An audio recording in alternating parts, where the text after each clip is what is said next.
been an interesting week for not just Warner Brothers, but for comic book fans partaking in internet chat boards and comment sections on articles regarding Batman v Superman. There's a lot of hate and negative reaction towards the movie from critics and fans, which a majority of it is justifiable. But I enjoy the movie, and I've seen it 4 times now. I make a point to recognize its flaws before giving praise, as do many others like me. But for some, that's not enough or even acceptable. And I don't know if you guys have been paying attention on the internet, the comments or chat boards or anything. But I don't like it when people are calling each other idiots, dummies, fake comic book fans, and my personal favorite, DC apologists. I guess it's because people have a different opinion. I mean, it's kind of sad when you think about it, someone being criticized for finding joy in entertainment in something so subjective like movies. And it's not just people who love Batman v Superman. It's people who didn't like the movie and have honest opinions about the movie. They're being labeled as like Marvel fanboys or people who being paid off by Marvel. Just a whole bunch of ridiculous stuff going on. And the point I'm making is that one person shouldn't insult another person's intelligence or whatever just because their opinion is different. Films are subjective, and that means one person's opinion is no more valid than the others. Whether you liked or hated the movie, that's your opinion, but it shouldn't go beyond criticizing, someone, whether it be their intelligence, personal, or their love for comic book movies. So I just wanted to get your guys' opinion on the whole thing. Have you guys seen any of this stuff going on for like articles or comments or anything like that? Well, first of all, I want to say great intro, Gio. That was pretty. I agree with what you said, everything you said. But yeah, it's all anyone's talking about online right now, and it's unfortunate that people are going to be ignorant and arrogant and just state things. It's okay to people give their honest opinion about the film. Like whether you liked it or hated it, you shouldn't be attacked for your opinion, and I totally agree with that. I've seen it 3 times, and I've told both of you I really like the movie, and I recognize it's not a great film. It doesn't flow very well. It's very unevenly edited and stuff. Mm-hmm. But I acknowledge that, and that's why I can't give it a score higher than 7.5. But putting that aside, in my heart, I love these characters, and I love seeing them on screen together. And there's some really great elements to this film, so I really like it. And I'm not gonna let anyone change my opinion. So, Jake, we've talked to you about Batman v Superman. We know you weren't the biggest fan about the movie, but you're able to give reasons as to why that is, clear, thought out reasons. So, I mean, how do you take all this? No, I'm with you guys. I think that let's say this: the 3 of us, Jacob, you're a Giants fan, you're a Yankees fan, I'm an A's fan. We support different teams, but we don't bash on each other because we support different teams. Yeah. You can't bash someone because they like this or they don't like this. And it goes in hand with everything in life. It's like I may like math in school, but you may not. Are you going to be mad at me because I like math in school? It's like it applies to everything. It's just it applies to everything, and you can't bag on someone because they like a movie or they don't like a movie. I understand if you watch your favorite movie pundit on YouTube and you're expecting to like this movie and they come out and they're like, "No, I don't like this movie, I have these reasons." You can't go on Twitter and bash that person. It's not fair to them. They're giving their opinion. And it goes for the normal movie-going audience. You can't just, you may be a hardcore fan, but some people are going to like it and some aren't. And it's the way the world works, and it's the business as well. And it sucks that that's the way it goes down. It's the same thing with Marvel and DC. These major fanboys, they hate each other. You're either Marvel or DC. Why can't you just be both? It's like it's so stupid, and it sucks that it has to be this way. Because imagine if everybody loved both, and the kind of events that you can go to and how special they would be, or how much more special they would be if everybody went to it at the same time. It's like I just don't get it. It sucks that it happens, but it is what it is. And for guys like us, it's just we're lucky enough to put it to rest and put it aside, and respect each other's opinions. And it's unfortunate that like a lot of people can't do the same thing. So Yeah, it's never gonna end. yeah, It's it never sucks. gonna end. Hopefully, it'll get better though. Yeah, well, that was our heavy and somewhat deep introduction. So, welcome, guys, to Rumor Central, the podcast where we don't talk about anything official.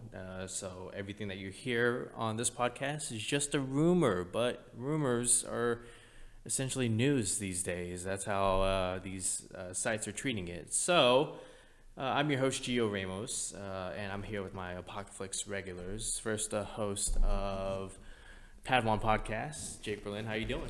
Good. Yeah, just off of Jacob, great intro, man. That was awesome. Yeah. And the regular host for Apocalypse Everything Podcast, Jacob Barley. How you doing, man? I am doing great, man. Ready to talk some rumors. Okay, well, let's get it started. First one has to deal with Suicide Squad. So, rumor has it that Warner Brothers was surprised with the positive reception from Suicide Squad's latest trailer, which featured music from Queen. In the trailer was said to be every joke from the movie. Literally, every joke from the movie was in that trailer, which leads me to believe that this movie is initially darker than I thought, despite it being David Ayer's first PG-13 rated movie. The positive response has led to Warner Brothers adding millions of dollars in reshoots to make the movie more lighter with more humor.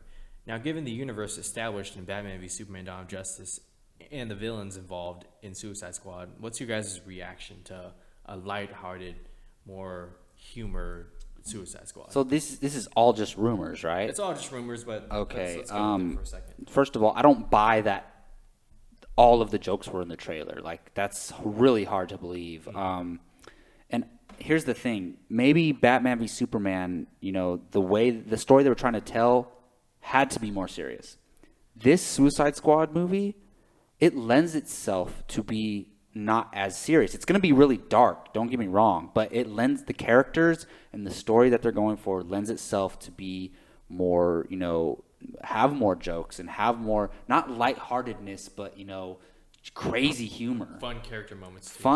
Fun craziness and insanity kind of humor. Like, 'cause you have characters like the Joker and Harley Quinn, you're going to get humor. That dark and even humor. if the character is not trying to make a joke, whatever they're doing is going to come across as funny. So they might be doing reshoots, but I don't think it's solely because, all right, we have to make the film lighter and funnier, so let's go do reshoots. I think they might be doing research just in general, but I'm totally fine with this film being, having more of a sense of humor than something like Batman v Superman. Yeah, the rumor isn't that they're doing reshoots. Every major film goes through reshoots, but what do you think about this, Jake? No, I echo everything that Jacob said. It's I've kind of been expecting this movie would be lighter. It's just kind of the obvious choice, especially the trailers give it off. I don't buy that the trailer had every single joke from the movie. I just don't see why they would do that. Yeah, it just doesn't make sense. Yeah. So yeah, I just kind of echo everything that Jacob had already said. And as for the reshoots, movies go through reshoots all the time, and add more fun to it. Why not? Suicide Squad is going to be a hell of a time, so why not add a little bit more fun to it? Yeah, Harley Quinn's going to have her comedic relief in this movie for sure. I think definitely between Harley Quinn. Well, I don't know, because Harley Quinn and Joker, I mean, how much are we expecting them to be in the movie together? Not that much. Yeah. I mean, It's a good once, amount. It's once they catch up with the Joker, and then he realizes who Harley Quinn is, and then I think the comedic relief is actually going to be Jack Courtney, Captain Well, Boomerang. yeah, he will be too. I can't wait to see him opening up that beer in the movie theater. Man. Yeah, there's a lot of jokes in the trailer. Like, even Will Smith, like, what are these cheerleading tryouts? Yeah, like, there's gonna be stuff like that. That's a joke. Yeah. Well, we'll wait and see. We're all very excited about Suicide Squad and the potential that movie has. So let's move on to another rumor from X-Men New Mutants. So rumor has it that Fox's upcoming X-Men spinoff, New Mutants, has added 2 new and up-and-coming actresses. Game of Thrones actress Macy Williams, who plays Arya Stark in Game of Thrones, and the witch actress Anya Taylor-Joy will play Wolfsbane and Magic. Now, here's a sweaty fact, John Schnepp term. Wolfbane can turn into any wolf-like creature at will and is not limited by the full moon. As for Magic, the younger sister of Colossus, she has the ability as a sorceress to teleport through time and space. So Magic's really powerful. So the two will join Alexandra's ship and James McAvoy in New Mutants, according to the rumor, which is said to be directed by Josh Boone, who did Fault in Our Stars. The movie follows a group of young mutants who study and train at Xavier's School for Gifted.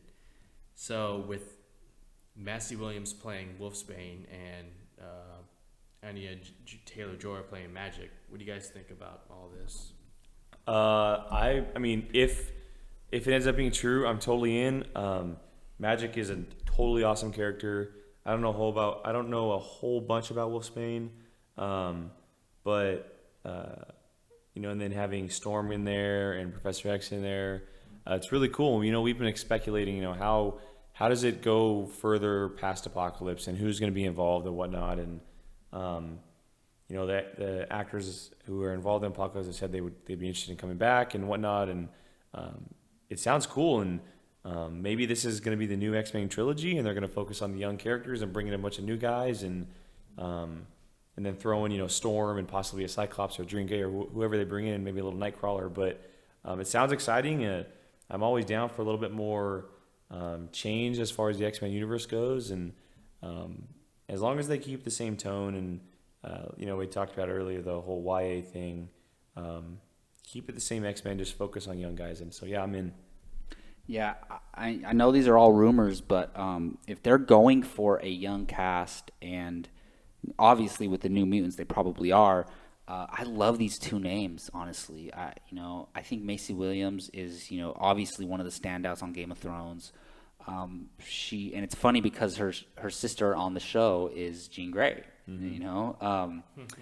So it'll be interesting if we ever see them cross paths in an X-Men movie, which we probably will if she does get cast as a character. That'd be cool. And I forget, what's the actress's name in The Witch? Anya Taylor-Joy. Look, I really liked The Witch, and a part of it was because she was able to carry that movie with her performance. She was really good in The Witch, and these are two young actresses that I'll be very happy to hear if this is confirmed that they're in the movie. Because we always, whenever we're talking about a young character, it's hard to think of names because we don't know that many young actors. We don't know a lot of actors who are 16, 17, 18. It's easy to come up with actors in their late 20s, early 30s, but it's harder to think of these younger actresses. So these are great names for these characters if it is true. I'm just curious about the movie overall. And nothing's official, so Cyclops and Jean Grey and Nightcrawler and Jubilee could all be significant parts in this movie, but we haven't heard that yet. Right. So I'm curious. I love the idea of Professor X coming back for this movie. Obviously, it's an X-Men film, but I'm really curious to hear any piece of news going forward about this film. Yeah, so New Mutants is supposed to continue the X-Men movies, right? It's just called New Mutants. Well, we don't exactly know. It kind of depends on where Apocalypse stands as far as the ending goes, but this could be the follow-up to Apocalypse, and they just end up calling it New Mutants because it's focused on New Mutants. And you also got to remember, does Negasonic Teenage Warhead come in from Deadpool? Like, is she involved in this? Mm-hmm. Because she did have that uniform on. So it could... it's weird because when does Deadpool take place? Exactly. We don't necessarily know. It looks like it's in the 90s or something. It feels like it, or early 2000s. So how old... Negasonic Teenage Warhead is young in that timeline. Well, remember, Apocalypse takes place in the 80s, though. That's what I'm saying. Yeah, so wouldn't she be older? So I don't... Consider the music, too, in the movie. You had DMX in the late 90s, early 2000s. That's what I'm thinking. And his cell phone and stuff like that. I think it... I don't know. I'm excited either way. Well, I think it's going to be... It's just another subtitle. It's X-Men First Class. X-Men Days of Future Past. X-Men Apocalypse. X-Men New Mutants. It's the next X-Men film, and it's titled New Mutants. That's what I think. No, good point. All right, guys. Well, that's a wrap. Pretty quick, but we got straight to the point, and I love it, and I'm sure the listeners love it. So thank you for listening in on Rumor Central. I'm your host, Gio Ramos, and I'm joined again by Jake Berlin. Tell people where they can find you. Twitter, Instagram at Qui-Gon Jake, apocalypsemovies.com every day. Check out our brand new Star Wars Rebels Season 2 review and Star Wars Rebels Season 3 kind of preview, and the Padawan podcast. Good plug-in. Jacob Barley, why don't you tell me where they can find you, man? You can find me on Twitter at @JacobBarley_ on this Apocalypse Movies YouTube channel. Please subscribe. Please hit that like button. We really appreciate it. And I'm your host, Gio Ramos. You can find me on Twitter at GioRamos24. Follow me if you love Batman v Superman. And thanks again for listening to Rumor Central. Check out the category on apocalypsemovies.com where I post rumor articles. And we'll see you guys next time.